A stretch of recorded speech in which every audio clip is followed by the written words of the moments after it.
Bonjour et bienvenue dans mon journal de lecture. Aujourd'hui, Faire sécession avec Éric Sadin. Une politique de nous-mêmes. Faire sécession. Un livre qui réfléchit à la situation actuelle. Il est récent. Il réfléchit notamment à partir de la pandémie de Covid. Il a été publié en 2021, donc en pleine pandémie.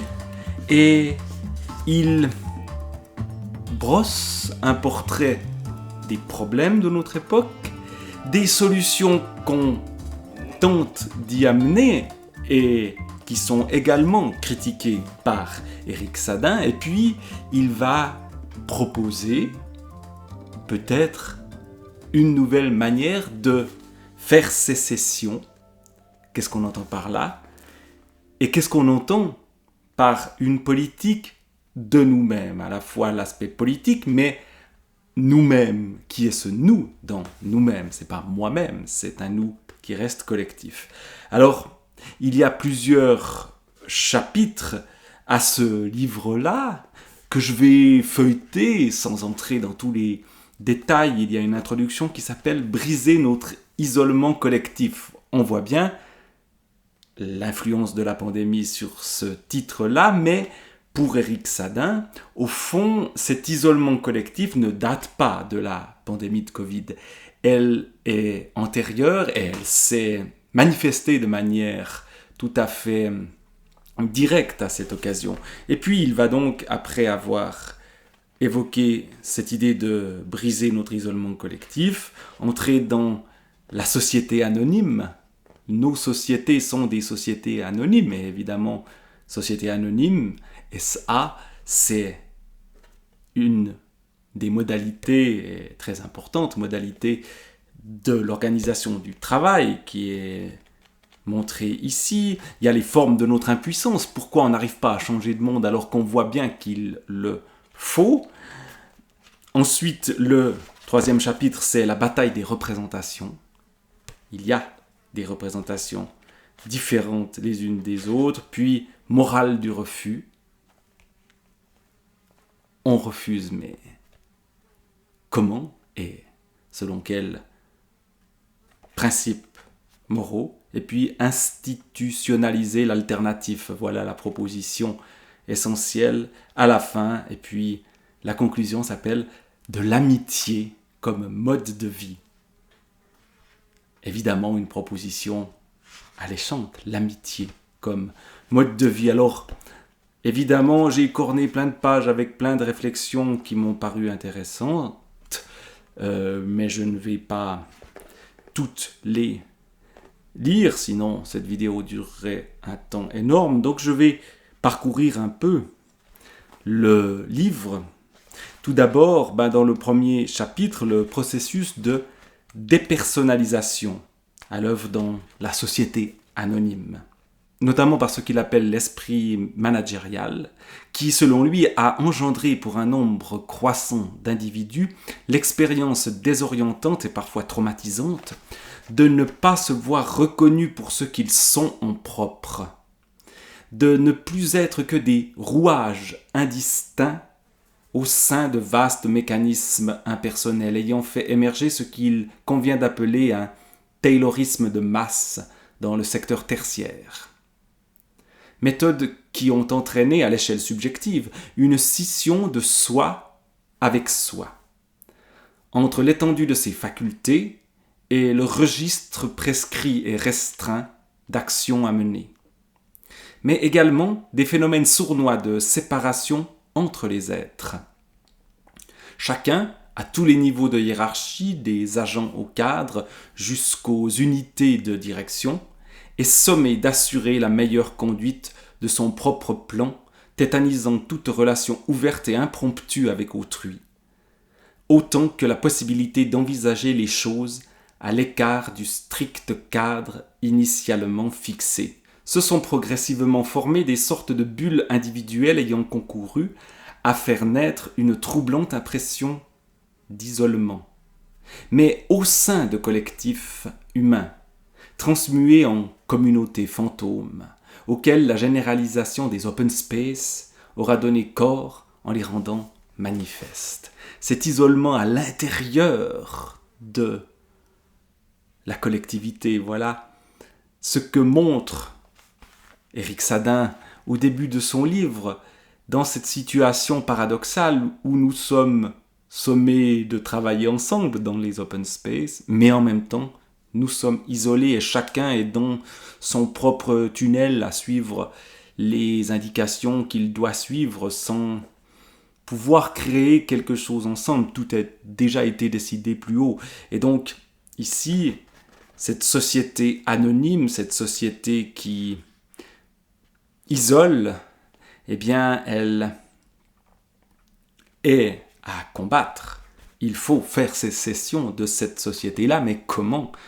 Tel est le grand problème. Et puis, il va montrer aussi des problèmes liés à nos technologies nouvelles, soi-disant, enfin, elles se renouvellent sans cesse, la télésocialité, généralité, ou la grande régression, d'après lui. Donc, pour lui, évidemment, rien ne vaut une vie en commun, mais qui soit réelle, qui soit amicale.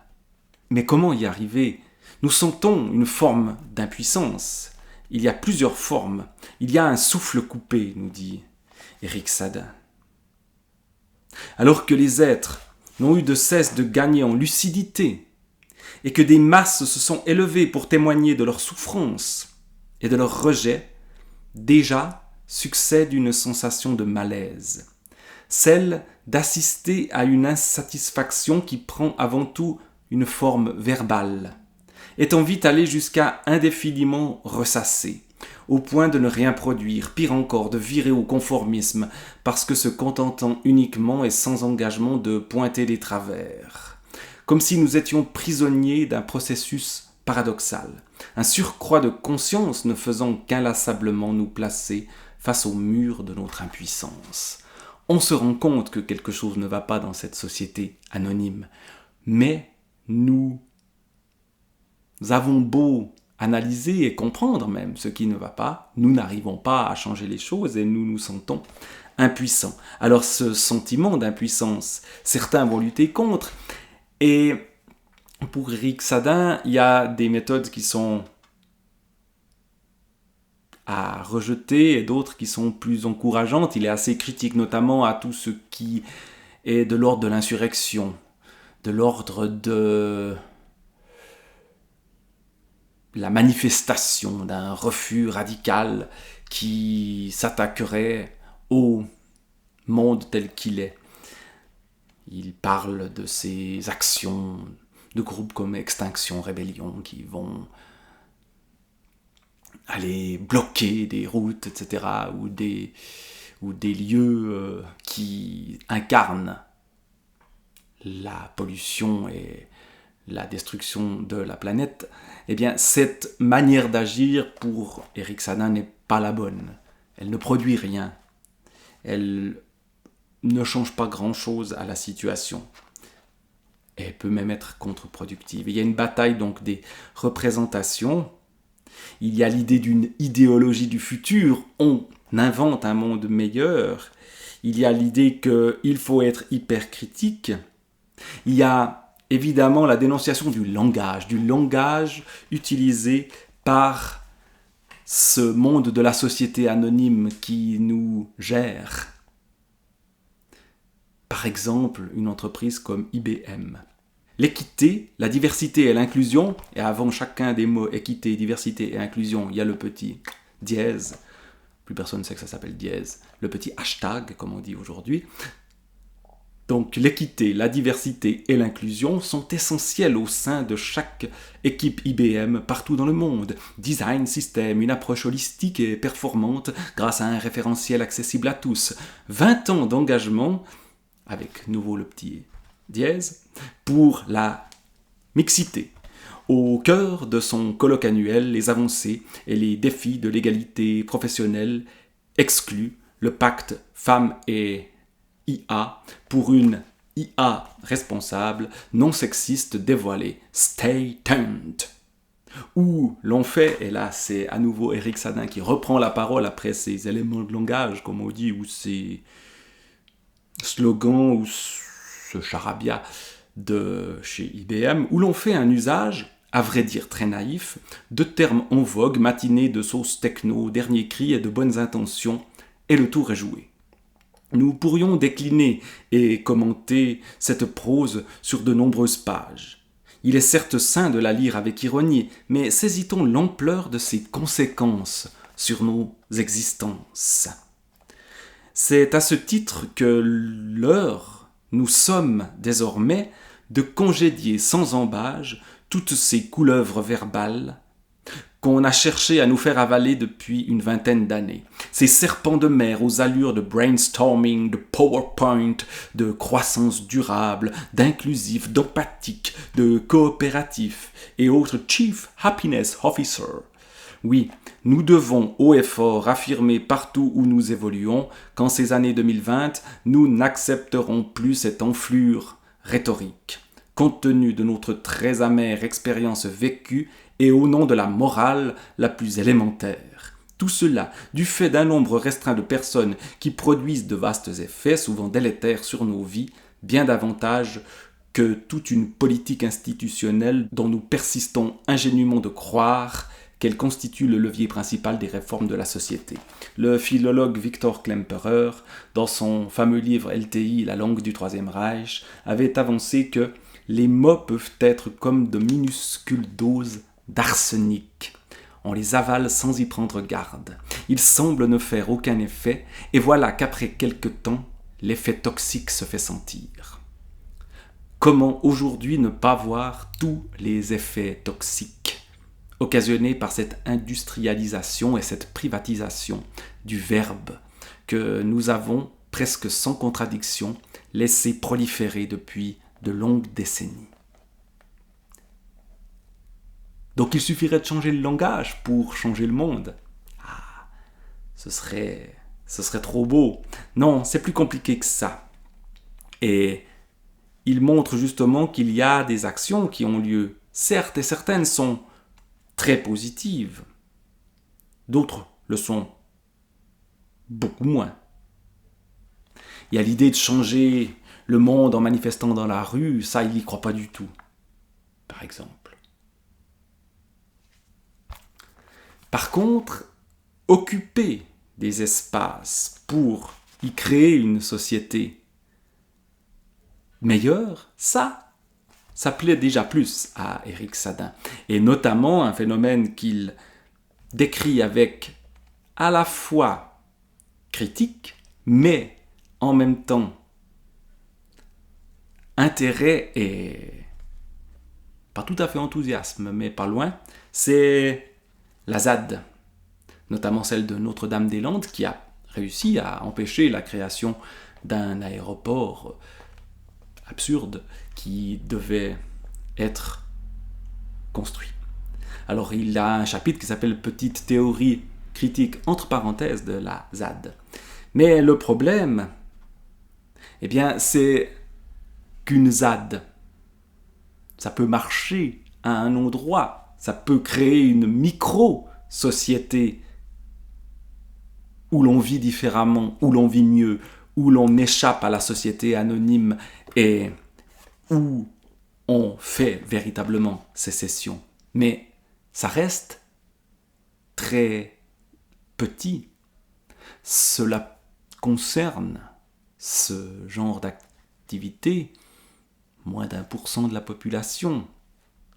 Il y a des gens qui changent un peu de mode de vie aussi, mais ça ne change pas grand-chose à ce qui se passe de manière globale. Et donc, il faut s'interroger non seulement sur le fait que il y a des actions qui ont lieu, mais sur le fait que ces actions restent petites. Car c'est bien, écrit-il, l'incidence de ces conduites sur l'ensemble de la société qui maintenant devrait nous interroger. Vu que malgré toute la puissance de vie et la force morale dont elles font preuve, elles demeurent localement circonscrites. La ZAD a beau incarner le terrain de tous les possibles, elle s'inscrit au sein de contextes particuliers, en l'occurrence concernant Notre-Dame-des-Landes, le bocage. Et tout ne peut être réalisé dans un tel environnement. Un cadre spécifique limite malgré tout une foule d'autres projets envisageables et souhaitables, ceux mieux à même d'être menés en ville, par exemple. Donc on ne peut pas créer une sorte de ZAD où on plaquerait sur la vie en ville ce qui s'est passé dans le bocage de Notre-Dame-des-Landes. Donc on voit bien qu'il y a cette difficulté-là. Comment passer de l'expérience ultra-minoritaire à un changement de mode de vie, parce que c'est bien de ça dont il s'agit, qui devienne un changement de société. Alors ce qu'il propose, c'est d'institutionnaliser l'alternative. Institutionnaliser l'alternative, qu'est-ce que ça veut dire ? Ça paraît contradictoire. L'alternative, par définition, n'est pas institutionnelle. Et pourtant, si on veut que l'alternative ou l'alternative puisse devenir le nouveau mode de vie ou les alternatives, parce qu'évidemment il y en a plusieurs, puissent devenir une nouvelle manière de vivre ensemble, eh bien il faut qu'elle s'institutionnalise d'une certaine façon. Alors comment le faire ? Il y a une réflexion autour des communs notamment qui est proposée, ou des collectifs. Il appelle cela le printemps des collectifs. Ce qu'il dit, c'est qu'au fond, il faut encourager toutes les initiatives qui cherchent à leur façon à créer un monde plus convivial. Voilà un autre terme qu'il emploie. C'est à ce titre que doivent être encouragées les initiatives divergentes, émanant de personnes ou de groupements voulant se soustraire aux logiques prédominantes, ne se voyant pas ainsi freinés par un manque de moyens, autant que par la crainte de tous les aléas que celle-ci inévitablement suppose, et cela sous l'égide de la collectivité, qui prend le parti d'allouer des fonds publics à cet effet. Ce, en se référant dans l'esprit au principe de suppléance qui renvoie à une maxime politique et sociale ou à un précepte de gouvernance selon lequel, si des problèmes de responsabilité publique excèdent les capacités d'une petite entité à les résoudre, alors l'échelon supérieur a le devoir de la soutenir. Alors nos autorités ont-elles actuellement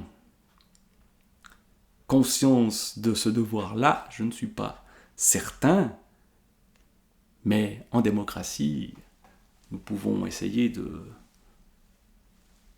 trouver les gens qui seraient conscients de ceci pour nous représenter, et puis nous-mêmes proposer des initiatives divergentes. Et donc ensuite, entrer dans un monde plus convivial. Alors tout ça est-il une utopie, un rêve ? Il y a de ça. Mais il y a quand même l'idée qu'il faut se donner des moyens concrets pour y parvenir. Et Éric Sadin en propose. Alors bien sûr, on n'y est pas encore.